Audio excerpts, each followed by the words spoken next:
Senador Ferdinand Bongbong Marcos Jr. sa Korte Suprema. Nagpasya ang High Court na ituloy ang pagdinig sa election protest ni Marcos sa panalo ni Vice President Leni Robredo sa nakalipas na halalan. Ginawa ng SC ang desisyon matapos ibasura ang kahilingan ng dating Camarines Sur representative na i-dismiss ang protesta dahil sa issue ng jurisdiction. Ayon kay VP Robredo, sa halip na sa Korte Suprema dapat idinulog ng dating senador ang reklamo sa Kongreso bilang National Board of Canvassers. Pero sabi ng High Court, ang argumento ng pangalawang Pangulo ay taliwas sa Section 4, Article 7 ng Saligang Batas na nagsasabing ito ay ang may kapangyarihang rumisolba sa mga protestang panghalalan sa Presidente at Vice Presidente. Kaya para malaman natin ang reaksyon at susunod na hakbang ng abogado, kasama po natin ang abogado ni Vice President Leni Robredo, makakasama natin si Attorney Romy Mac. Si Romy Mac kasi kung tawagin natin si Attorney. Magandang araw, Attorney. Ay, magandang araw, Dennis, at sa ating mga tagapanood. Okay. Doon sa mga kabataan na nanonood, lalo sa atin sa Facebook, pakipaliwanag yung mas malinaw sa kanila, Attorney. Ano po ang nangyari? Pabor ba talaga kay dating Senador Bongbong Marcos yung nangyari? Well, hindi na masasabing pabor, sapagkat kami naman ang humiling sa Korte Suprema na magkaroon ng preliminary hearing. Actually, yan lamang ay preliminary hearing lamang dahil sa sinasabi namin sa Korte Suprema na yung protesta ni Marcos, base sa kanyang aligasyon, wala pang ebidensya, base lamang sa aligasyon, sinasabi namin na yan ay pwede nang ma-dismiss. Kasi hindi naman talaga election protest, kundi reklamo tungkol sa canvassing procedures. Kaya sinasabi namin na kung i-reklamo sa canvassing procedures, dapat doon sa National Board of Canvassers. Yung mga sinasabi lang, mga vote buying, mga terrorism, yung sa script din po. Hindi naman wala namang kinalaman si Vice President Robredo doon. Hindi naman niya sinasabi sa mga alegasyon niya na si Robredo ang gumawa noon. Hindi naman sinasabi na si Robredo ang nag-vote buying. So kung sakaling mapatunayan mo man yung ganyang mga alegasyon, paano maapektuhan si Vice President Robredo? Ay wala naman siyang kinalaman. Ginawa namin kasi yung ganung remedy dahil sa maraming tayong desisyon ng Korte Suprema, maraming mga kaso na kapag insufficient in form and substance, dinidismiss yan ng Korte Suprema. Kaya ang sabi namin, ito yung mga desisyon na ginawa na ninyo. Bakit hindi natin i-apply ang desisyong yan dito sa kasong ito ni Marcos? Ay parehong-pareho lang naman ang mga aligasyon. Sabi ng Korte Suprema, hindi, tingnan lang natin. Kaya ito ngayon, yung resolution ng Korte Suprema, para bang direktiba lang kay Marcos, Mr. Marcos, pwede ka na ngayon maghain ng iyong mga ebidensya. Pero hindi ibig sabihin ito, nakapagpatunay ka na ng anumang ebidensya. So wala pang weighing of the evidence, Ay, no? Wala pa. Kumbaga, proseso pa lang ito. Oo, mga dalawang taon pa yun bago magkaroon ng weighing ng mga ebidensyang iyan. Kasi kahit isang balota, wala pang dumarating sa Korte Suprema. Kahit anino ng Korte Suprema, hindi pa namin nakikita. Correct. Yung mga abogado niya, hindi pa kami nag-meet. Wala pang hearing, wala pang trial, wala pang presentation of evidence. Kaya napakalayo pa. Tsaka isa pa, maghahain kami ng motion for reconsideration doon sa resolution na yan. Sasabihin namin sa Korte Suprema na pakireview niyong mabuti. Kasi may mga jurisprudence kami, may mga katibayan kami, may mga argumento kami na parang hindi na-touch doon sa nasabing resolution with due respect sa ating mga justices. Naku, matagal pa pala ito, Attorney. Medyo hindi pa wala pa masyado direksyon na masasabi, kundi yan ay gagawa pa ng mga pre-trial conference. Pagkatapos yan, tatawagin pa yung mga abogado. Sasabihin sa mga abogado, okay, nandito na kayo. Ano ba ang mga ebidensya ninyo? Ilahat nga ninyo rito ngayon. Sabihin nyo kung sino ang mga witnesses ninyo. Ilan ang witness mo, Mr. Robredo? Ilan ang Miss Robredo? Ilan ang witness mo, Mr. Marcos? So, gaano katagal kayo magpipresent ng witness? Ilang probinsya muna ang ating bubuksan? So, itong mga ganitong mga proseso, ito muna ang pagdadaanan yan. Mag-uusap-usap muna. Kapag natapos yan, mag-i-schedule na ngayon ng retrieval of ballot boxes. Pupuntahan na sa mga probinsya yan. Magdi-deliver, mag-hire sila ng mga police, mag-hire ng mga watchers, mag-hire ng gano'n-gano'n. So, napakadami pa niyan. Gaano katagal mo madadala ang ballot boxes dito? Baka kung 6 na buwan, ay tatagal yun. Dahil sa iisa-isahin mo yung Dala pa lang yun. I-schedule na naman ang pagbukas, no? Yes, so, kasi doon sa probinsya, halimbawa, nagpunta ka ng Maguindanao, ay 39 provinces yan. So, iisa-isahin mo ngayon 39 na yun. iisa-isahin mo ang dokumento na ilalabas ng treasurer. Kasi yung treasurer, hindi siya maglalabas kung hindi magkakaroon ng inventaryo kung nung ilalabas yung dokumento. Okay. So, ilang 39 na munisipyo halimbawa, pupuntahan mo. Oo. Di ganong katagal bago madala lahat ng mga ballot boxes dito sa Maynila. Yun ang sinasabi namin na parang akala ng taong bayan, ako, ito na, natapos na. Hindi ho, matagal pa ho yan. Kasi kumakalat to, maski sa social media, parang it's a point for Senador Bongbong Marcos, pero sa sinasabi po ninyo, hindi point yan, parang usad lang ng proseso yan. Parang inaatasan lang siya. Okay, pagbibigyan ka namin ngayon, pero 3 probinsya muna yung kukunin mo, ha?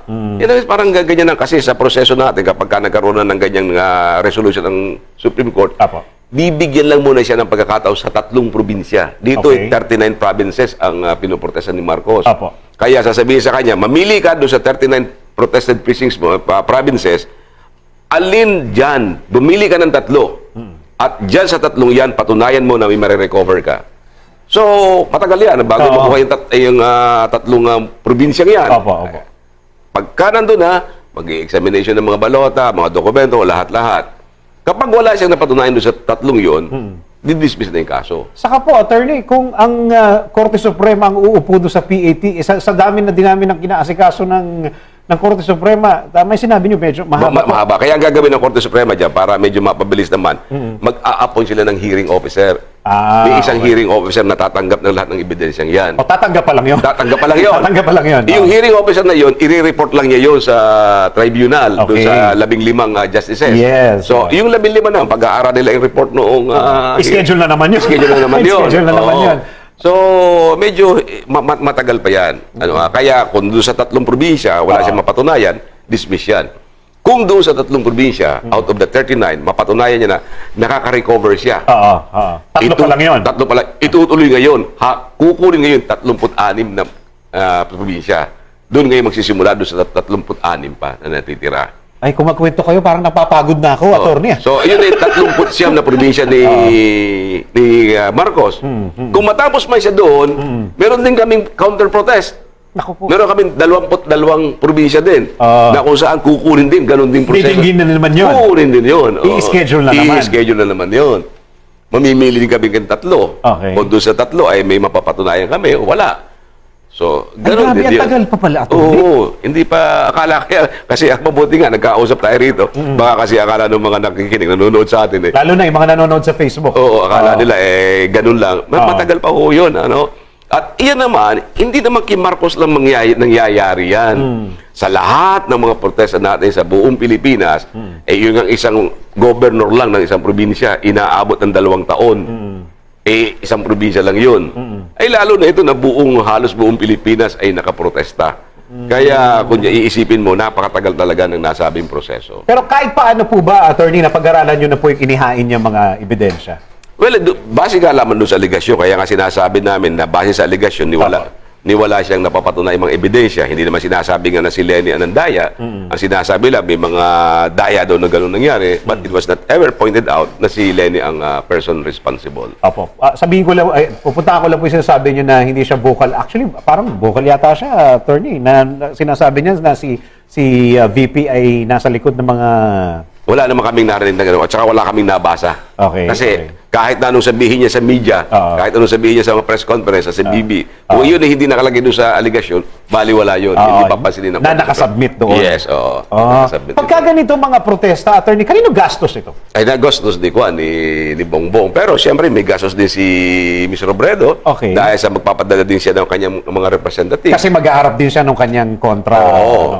Kasi may mga tao din na magbabantay doon, katulad ni Bongbong, may mga tao din magbabantay sa kanya. Kaya nga sinasabi namin na itong ganitong uri ng protesta dapat pag-aralan mabuti ng lahat ng mga korte, katulad pati na ang Korte Suprema. Kasi kawawa yung mga mahihirap na protestant, yung mahihirap na mananalo. Kung ang kalaban mo yung napakayaman, pagkatapos pag natalo mayaman, yung mahirap ang mananalo, ipoprotesta niya kahit na kung ano lang. So, pag hindi nakalaban, walang pera. Nakakatakot yun dahil sa hindi siya makakapagpadala ng kanyang mga representatives. Halimbawa, mag-assign ng 50 revision committees. 50. Araw-araw, 1,000 bawat isang tao yan. So, 50,000 ang gastos ng isang kandidato. Sa revisors pa lang yun. Kasi yung revisors, iyan ang mga tao na magtitingin sa mga balota mo kung may pagkakamali, kung walang pagkakamali. Oo. So, bawat isa dyan, 50 committees ang kini-create. Katulad ngayon, yung kaso ni Ms. Laila de Lima, Apo. nakaprotesta siya sa Senate Electoral Tribunal. Ang balita namin, 60 revision committees. Oh my gosh. Ngayon, plus 10 alternates.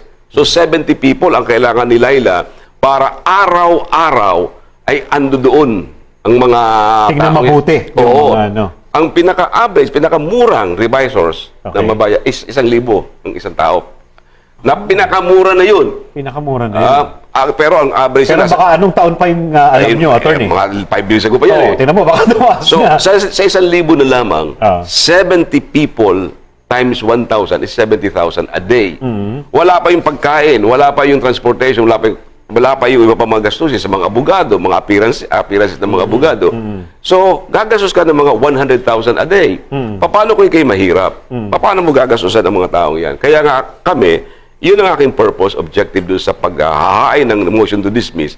Kasi kung ang isang protesta, ang aligasyon naman ay talagang hindi walang basihan, hinihingi namin na huwag nyo na ipagpatuloy. Kawawa naman yung mga iba pa yung nanalong kandidato dahil sa mapipilitan siyang gumastos. Hindi ko alam kung may pera si Marcos, pero kami, talagang walang pera yung aking kliyente para suportahan yan. Okay, balikan natin yung kaso, attorney. Kumbaga, sa pagkaka-explain mo sa akin, hindi pa ito step 1. Wala pa, oo. Hindi pa nga kami nagkakaharap. Hindi pa nagsisimula ang lahat. Step no pa lang muna yan. Okay. Anong sabi ni VP rito? Wala naman. Wala, kasi naiintindihan niya rin na gano'n. Nag-usap lang kami. Sabi ko, ako na hong bahala dyan. Huwag nyo na hong intindihin yan. Kasi kaya nga nyo kami kinuha mga abogado eh. Siya naman, sabi nga niya, ikaw naman ang marunong dyan. Kaya bahala ka na dyan sapagkat marami rin kaming trabaho mga bilang Vice President. Apo. At ako naman naniniwala na hindi siya dapat maabala sa bagay na yan. Kailan itatanong ko pa ba? Itatanong ko sana, attorney, kung anong bahagi saan siya pwedeng mag-alala na. Kasi wala pa hindi pa nga tayo nag-i-step 1, ano? Wala naman. Wala pang dapat mag-alala. At saka walang dapat magdiwang kagad tungkol sa bagay na yan. Walang pwedeng ipagdiwang sa nasabing resolution ng Supreme Court. Kundi hintayin natin talaga na matapos ang lahat ng proseso. Nakita mo yung kaso ni Lauren Legarda against Vice President Noli de Castro noon. Yes, Yun manual election pa yon at ilan lamang ang probinsyang involved doon. Pero natapos na ang term halos ni Noli. Nagbabalita na nga si Noli. Nagbabalita na Noli. Sakala lumabas ang desisyon na lack of merit daw yung protesta. Yung laban ni Mar Rojas against Binay, nagprotesta siya. Walang nangyari doon. Hindi nabuksan ang mga ballot boxes. Ni walang nakita roon. Yung kay Gloria Arroyo at kay Fernando Poe Jr., wala rin nangyari doon. So, sakali, attorney,